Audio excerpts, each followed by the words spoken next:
तो guys story of the villain के second part में दिखाया जाता है लूसियस प्रे कर रहा होता है कि हे लॉर्ड, आप इन किसानों के कठिन परिश्रमों को देखते हुए यहाँ आएँ। और फिर वो चिल्लाते हुए बोलता है और प्लीज़ उन लैंड्स की कीमतों को बढ़ा दें। और उसके मन में चल रहा होता है कि आयरा, तुम सेकंड राउंड के लिए तैयार रहो। और सिस्टम पे नोटिफिकेशन आता है कि आपके फार्मलैंड को उपजाऊ बनाया जाता है। लूसियस बोलता है, सच में ये फीलिंग्स बहुत बढ़िया है। जैसा कि ओरिजिनल गेम में होता है प्रेयर करने के बाद, वैसे ही लैंड्स की कीमत बढ़ गई है। और पिछले चैप्टर में मैंने बोला था आप लोगों से कि जो फार्मलैंड की फर्टिलिटी बढ़ी है वो आयरा के साथ सोने की वजह से है। तो ऐसा भी कुछ यहाँ पे बताया नहीं गया है। तो कहानी प्रेजेंट में आती है जहाँ लूसियस कुछ डॉक्यूमेंट्स को चेक कर रहा होता है। लूसियस कहता है, इन सब को देखते हुए ये पता चलता है कि मैं अभी खाई के बिल्कुल किनारे पे खड़ा हूँ और यहाँ बहुत सारे फंडामेंटल प्रॉब्लम हैं जिन्हें अब मुझे अपने हिसाब से सॉल्व करना पड़ेगा। ओरिजिनल गेम में लूसियस केवल 50% टैक्स किसानों से लेता था और वो ब्लेसिंग को यूज़ करता था फार्मलैंड को उपजाऊ बनाने के लिए, जिससे कि फसल अच्छी हो। और वो जो किसान थे वो ना टैक्स को ही प्रॉपरली भरते थे और साथ में वो ये कह देते थे कि इस साल फसल हुई ही नहीं। जहां आप देख सकते हैं लूसियस को सिस्टम की तरफ से टैक्स का केवल 10% मिला होता है और वो मोटू मगरमच्छ के आंसू बहा रहा है। इधर लूसियस को सिस्टम से वार्निंग मिल रहा होता है कि आप बैंकरप्ट हो रहे हैं। और फिर लूसियस बताता है इसको तो थोड़ा भी शक नहीं होता था किसानों और उनकी फैमिलीज़ के ऊपर, जबकि ये बैंकरप्सी के किनारे पर खड़ा हुआ है। फिर वो गुस्से से कहता है ये अकाउंटिंग बुक्स मुझे इरिटेट कर रही है। तभी वो वहाँ से उठकर सामने देखते हुए कहता है, क्या वो लोग मुझे देखने आए हैं एक छोटी सी बात के लिए? लेकिन ये कोई मिसअंडरस्टैंडिंग भी हो सकता है। फिर वो सामने देखकर बहुत चौंक जाता है और कहता है ये क्या है? हमें कुछ लोग घोड़ा गाड़ी पर अनाज को लाते हुए दिखाए जाते हैं। लूसियस बोलता है, ओह, मैं देख सकता हूँ कि ये लोग अपने टैक्स को पे करने के लिए आए हैं। फिर वो अपने उसी रोड को उठाते हुए कहता है, तो फिर चलो अब कुछ बात करने का समय आ गया है। तभी मोटू उसे देखते हुए कहता है वो आ रहा है और लूसियस को ग्रीट करते हुए कहता है, माय लॉर्ड, कैसे हैं आप? क्या आपने भोजन किया? लूसियस बोलता है, हाँ मैं तो ठीक हूँ, तुम बताओ सब बढ़िया चल रहा है? फिर हमें मोटू का पेट दिखाया जाता है, जिससे कि हमें यह तो पता चल जाता है कि इस समय मोटू से बढ़िया ज़िंदगी कोई भी नहीं जी रहा है। लूसियस अपने मन में कहता है, देखो तो इस बास्टर्ड को, इसने खुद के लिए 3 नौकरों को रख रखा है जो कि इसके लिए काम करते हैं। मोटू के स्टेटस को लूसियस ओपन करता है जहां मोटू का लेवल 10 बताया जाता है और जॉब एक पीजेंट जो कि किसान होता है। मोटू बोलता है, माय लॉर्ड, इस बार फिर से ज़्यादा खेती नहीं हुई तो इस बार मैं आपको इससे ज़्यादा नहीं दे सकता। फिर वो हंसते हुए कहता है, मैं अगले साल हार्ड वर्क करूँगा जिससे कि आपको पूरा टैक्स पे कर पाऊँ। फिर लूसियस उसकी बात सुनकर हंसने लगता है और उसे देखकर मोटू को कुछ समझ में नहीं आता तो वो भी हंसने लगता है। लूसियस बोलता है, चलो चलते हैं उस लैंड को देखने जो तुमने मुझसे लिया है। मोटू उसकी बात सुनकर अपने मन में सोचता है, हैं ये क्या हो गया? फिर मोटू घबराते हुए कहता है, असल में माय लॉर्ड, क्या कुछ गलत हुआ है? तभी लूसियस बोलता है, रॉबिन, घोड़े को बाहर निकालो। और वो अपने रोड को मोटू के सामने कर देता है। मोटू डरते हुए कहता है, नहीं माय लॉर्ड, मैं नेक्स्ट टाइम हार्ड वर्क करूँगा। लूसियस गुस्से से बोलता है, मैंने कहा ना कि चलो इसी वक्त। नेक्स्ट सीन में दिखाया जाता है मोटू कहता है, माय लॉर्ड, हम पहुँच गए। ठीक है, आप देख सकते हैं यहाँ कुछ भी नहीं है। और सिस्टम पे लिख के आता है कि मोटू झूठ बोल रहा है। फिर लूसियस कहता है, ये सब छोड़ो, जाओ वो डोर ओपन करो। मोटू कहता है, माय लॉर्ड, हम हार्वेस्टर हैं तो हमारे घर की सिचुएशन ज़्यादा अच्छी नहीं है, इसलिए बेहतर होगा आप वहाँ न जाएं। सिस्टम पे फिर से नोटिफिकेशन आता है कि ये मोटू का दूसरा झूठ है और उसे देखकर लूसियस का दिमाग ख़राब हो जाता है और वो मोटू को पीटने लगता है। और फिर लूसियस दरवाज़ा तोड़कर अंदर एंटर होता है और वहाँ 2 लड़कियों को देखकर कहता है, ये तो किसी तरह भी देखने पर हार्वेस्टर की तरह नहीं लग रहे, क्या ये तुम्हारे डॉटर्स हैं? उधर 2-3 लोग जो काम कर रहे होते हैं वो लूसीफर को देखकर चौंक जाते हैं और कहते हैं कि ये तो माय लॉर्ड हैं। और उधर मोटू कहता है, माय लॉर्ड प्लीज़ मुझे माफ़ कर दें, यहाँ कुछ भी गलत नहीं हो रहा। लूसियस कहता है, क्या बकवास कर रहे हो तुम? अगर यहाँ कुछ गलत नहीं हो रहा तो तुम माफ़ी क्यों मांग रहे हो? मोटू कहता है, मैं तो सिर्फ आपको ये कहना चाहता था कि मैं यहाँ आपसे कुछ भी छिपा नहीं रहा हूँ। सिस्टम पे लिख के आता है ये इसका चौथा झूठ है।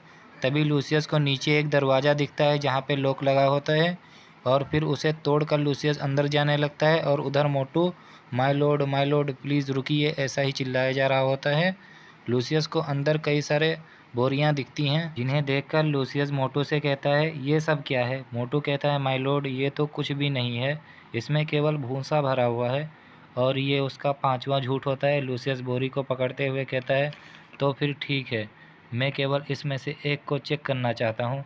और ये कहकर वो बोरी को फाड़ देता है जिसमें से अनाज निकलता है, जिसे देखकर लूसियस खुश होते हुए कहता है ये तो मुझे कुछ और ही दिख रहा है। उधर मोटू अपने हाथ को जोड़कर कहता है मैं माफ़ी मांगता हूँ आपसे इसके लिए, केवल इस बार मुझे कृपया करके माफ़ कर दीजिए। तभी ऊपर से कुछ लोग मोटू को देखने लगते हैं, जिसे देखकर मोटू कहता है ओह शिट, ये तो बहुत शर्मनाक है। मोटू गुस्से से कहता है मैं इस सब में अकेला नहीं हूँ। लूसियस तभी उसको अपने रोड से मारते हुए कहता है अगर तुम अकेले नहीं हो इस सब में तो फिर मैं अब अच्छा फील कर रहा हूँ। और वो एक ही हिट में मारा जाता है। फिर लूसियस बगल में दोनों लड़कियों को देखते हुए कहता है इसने टैक्स को नहीं दिया और कई सारे अमाउंट में अनाज को छिपाने के जुर्म में इसे एग्जीक्यूट किया जाता है। और फिर अपने रोड को उन दोनों के सामने करते हुए कहता है और इस सब में इसकी पूरी फैमिली इन्वॉल्व थी, इसलिए उन्हें भी एग्जीक्यूट किया जाएगा। वो दोनों डरते हुए कहते हैं माय लॉर्ड प्लीज़ हमें ज़िंदा छोड़ दें, हम मरना नहीं चाहते। तभी रॉबिन बोलता है माय लॉर्ड क्या सच में आप ये करना चाहते हैं? ये दोनों उस मोटू के डॉटर्स हैं। लूसीफर कहता है मैंने पहले ही इन दोनों के बारे में सोच लिया है, तो अभी के लिए इन दोनों को यहाँ से उठाओ और मेरे सेलार बेसमेंट में लेकर जाओ और अच्छे से बांध देना वहाँ पे। तो गाइज़ अभी ये कुछ नहीं, आगे लूसियस की क्रूएल्टी देखना आप, जो कि बिल्कुल डेविल वाली है। नेक्स्ट मॉर्निंग का सीन दिखाया जाता है जहाँ लूसियस कह रहा होता है मैं एग्जीक्यूशन का रिज़ल्ट देख सकता हूँ। अब जितने भी किसान हैं वो 10 टाइम्स ज़्यादा खेती कर रहे हैं पहले के मुकाबले। अगर ये ऐसा ही चलता रहा तो मैं कुछ ही महीनों में अपने सारे फाइनेंस को रिकवर कर लूँगा। अभी कोई कहता है माय लॉर्ड सिस्टर सायरी आपसे मिलने आई हैं।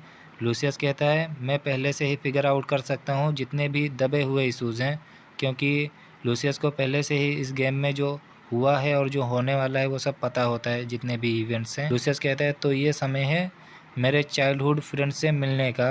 तभी कोई कहता है हेलो माय लॉर्ड, और हमें सायरी को दिखाया जाता है जो कहती है मैंने आपके लेटर को रिसीव किया था, इसलिए मैं आपको देखने के लिए आई हूँ। लूसियस कहता है सायरी की स्टेट्स तो बहुत अच्छी हैं जितना मैंने सोचा था उससे। सायरी का स्टेटस दिखाया जाता है level 10 job sister of the Protestant church like ability 78 होता है। लूसियस रोने की एक्टिंग करते हुए कहता है सायरी मुझे बहुत बुरा फील हो रहा है जब मैंने ये सुना कि वो फ्यूडल लॉर्ड तुम्हारे ऊपर मूव करने की कोशिश कर रहा है। सायरी रोते हुए कहती है मुझे नहीं पता था कि तुम मेरे बारे में इतना फिक्र करते हो। लूसियस कहता है ये सब ठीक है, मैं तुम्हें प्रोटेक्ट करूँगा, जिसे सुनकर सायरी बहुत इमोशनल हो जाती है। लूसियस कहता है तुम ये मत भूलना कि तुम्हारे पास एक प्रीस्ट और फ्यूडल लॉर्ड का स्ट्रेंथ है, क्योंकि लूसियस भी एक फ्यूडल लॉर्ड के साथ साथ एक प्रीस्ट भी होता है। और लूसियस कहता है तुम यहाँ पर अभी से काम कर सकती हो और तुम्हें कोई भी परेशान करे तो तुम मुझसे बोलना। सायरी कहती है माय लॉर्ड आपका बहुत बहुत धन्यवाद। लूसियस अपने जगह से उठते हुए कहता है लेकिन मेरे पास एक कंडीशन है इसके लिए। सायरी बोलती है ठीक है माय लॉर्ड, मुझे बताएं क्या कंडीशन है। लूसियस सायरी के हाथ को पकड़ लेता है और कहता है प्लीज़ तुम मुझे केवल लूसियस बुला सकती हो जब हम दोनों अकेले हों। सायरी ब्लश करते हुए कहती है हाँ लूसियस, और उसकी लाइक एबिलिटी 82% पर पहुंच जाती है, जिसे देखकर लूसियस कहता है थैंक यू सायरी, और मन में कहता है सायरी मैं वो हूँ जो जल्द ही तुम्हारे साथ बिस्तर पे होगा। फिर लूसियस बताता है सायरी ने काम करने से पहले सारे इवेंट्स को पता लगाया जो अभी जल्द ही यहाँ पर हुए हैं, और उसने मुझसे विनती की है कि आयरा और मोटू के डॉटर्स को छोड़ दूँ मैं। फिर नेक्स्ट सीन में लूसियस किसी से कह रहा होता है कि तुमने बहुत हार्ड वर्क किया यहाँ पर, अभी के लिए मेरे साथ बेसमेंट में चलो। और कोई कहता है यस माय लॉर्ड। फिर हमें दो लोगों को बेसमेंट में दिखाया जाता है, जिसमें से लूसियस अपने मन में कहता है सायरी के बार बार रिक्वेस्ट करने की वजह से मोटू के डॉटर्स के लाइफ को मैं बख्श रहा हूँ, और मैंने ये डिसाइड किया है कि उनको मैं एक स्लेब्स की तरह सेल कर दूँगा। और हमें वहीं आयरा को दिखाया जाता है जो कि पागलों की तरह हंस रही होती है, जिसे देखकर लूसियस अपने मन में कहता है, इसे क्या हुआ, क्या ये कुछ दिनों से प्रिजन में रहने के कारण पागल हो गई है। फिर हमें लूसियस के साथ वाले बंदे को दिखाया जाता है जो हंसते हुए कहता है, क्या यही है वो स्लेव जिसे आप बेचना चाहते हैं। लूसियस कहता है, नहीं, वो इसके अपोजिट वाले प्रिजन में है। फिर वो दोनों उन्हें देखते हैं, जिसे देखकर चश्मे वाला आदमी कहता है, इनकी बॉडी शेप बहुत अच्छी है और चेहरा भी अच्छा है। और हमें उन दोनों लड़की को दिखाया जाता है जिन्हें लूसियस ने नेग्ड करके बहुत बुरी तरीके से बांध रखा होता है और वो दोनों रो रही होती हैं। लूसियस कहता है, क्या किसी तरह भी तुम इन्हें हमेशा के लिए म्यूट कर सकते हो जिससे कि ये दोनों ज़्यादा आवाज़ न निकाल पाएँ। वो आदमी कहता है, ठीक है, ये मैं आपके लिए कर सकता हूँ। और हमें कुछ खून के छींटे दिखाए जाते हैं। लूसियस अपने मन में सोचता है, मेरे पास कोई दूसरा रास्ता नहीं था। मुझे नहीं पता कि ये दोनों बाहर जाकर मेरे बारे में कैसी अफवाहें फैलाती। फिर लूसियस आयरा को देखते हुए कहता है, पता नहीं किस कारण के वजह से ये इतना पागल हो रही है। आयरा लूसियस को अपनी तरफ देखते हुए देखती है और फिर पागलों की तरह हंसने लगती है। लूसियस कहता है, ये बिच, ऐसा लग रहा है ये पागल होने की एक्टिंग कर रही है मेरे सामने। अभी बगल में वो आदमी कहता है, माय लॉर्ड। लूसियस बोलता है, क्या हुआ। फिर वो आदमी इविल स्माइल देते हुए कहता है, इस पिंक हेयर्ड बाल वाले लड़की को आप सेल मत करना। तभी आयरा वहाँ से भाग जाती है और पीछे बैठकर रोने लगती है। उसकी ऐसी हरकतें देखकर लूसियस बहुत कंफ्यूज हो जाता है और वो आदमी लूसियस से कहता है, इस लड़की के साथ मुझे कुछ देर के लिए खेलना है। लूसियस कहता है, नहीं, तुम ऐसा कुछ नहीं कर सकते, इसे अभी मैं यूज़ कर रहा हूँ। वो आदमी वहाँ से जाते हुए कहता है, ठीक है, फिर मैं आपके बातों को समझता हूँ। तो गाइज़, ये चैप्टर यहीं पे समाप्त होता है और इसके नेक्स्ट चैप्टर के लिए सब्सक्राइब करें और कमेंट करें।